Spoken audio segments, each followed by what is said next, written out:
ओडिशा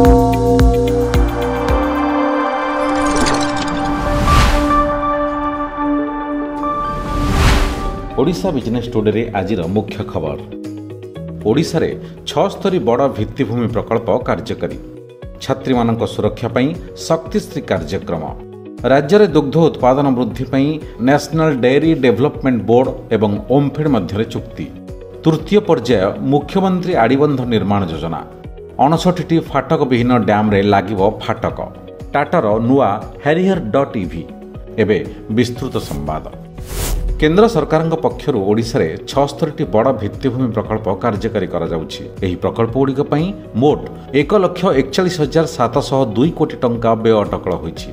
सड़क परिवहन और राजपथ क्षेत्र में सर्वाधिक 35टी प्रकल्प कार्यकारी हेउथिबा बेले रेलवाई रे 16, कोयला क्षेत्र में 13, खनि रे 6, इस्पात रे 2, विद्युत शक्ति रे 2 एवं पेट्रोलियम और शिक्षा क्षेत्र में गोटे लेखाएं प्रकल्प कार्यकारी होउछि। उच्च शिक्षा विभाग अधीन रहिथिबा 16टी विश्वविद्यालय एवं 730टी सरकारी और अनुदान प्राप्त महाविद्यालय मानकरे यह कार्यकारी कराजिबो। स्नातक और स्नातकोत्तर छात्री मानकु आत्मसुरक्षा प्रशिक्षण प्रदान करिबा एवं छात्री मानकर सशक्तिकरण और सर्वांगीण विकास दिगरे एही कार्यक्रम गुरुत्वपूर्ण भूमिका ग्रहण करिबो। शक्तिश्री सशक्तिकरण क्षेत्र में जड़े नारी शक्तिश्री साथी और जड़े अध्यापिका शक्तिश्री संयोजिका भाव में परिचालना करेंगे। आगामी दिन में राज्य सरकार कामधेनु योजना माध्यम चाषी को अधिक अमलक्षम प्रजातिर 10,000 गाई जोगई देवे। गो अर्थनीति को समृद्ध कराजियो बोली नेशनल डेयरी डेवलपमेंट बोर्ड एवं ओमफेड मध्य अनुष्ठित चुक्तिनामा अवसर में मुख्यमंत्री मोहन चरण माझी घोषणा करिसेंति। मुख्यमंत्री दुग्ध संघ मानू 7.50 कोटी टंका विनियोग में 2,000 ରୁ 15,000 लिटर विशिष्ट 22टी मिल्क टैंकर प्रदान करने सहित 3,50 लाख टंका व्यय निर्मित 3टी गुंड दुग्ध पैकिंग मेसीन उद्घाटन करिसेंति।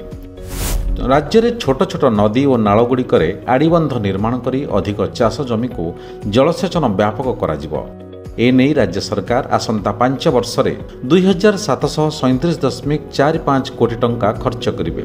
यह अर्थ विनियोग में राज्य में 3,313 नुआ आड़ीबंध निर्माण और 57,525 हेक्टर जमी में जलसेचन लक्ष्य रही।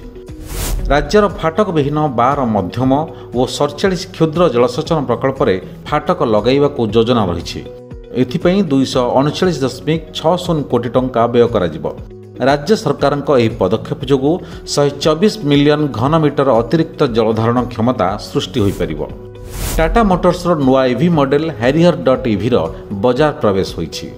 हैरियर.ev को परिवहन कमिश्नर अमिताभ ठाकुर और भुवनेश्वर आरटीओ 1 विकास चंद्र चौधरी उन्मोचन करथिले।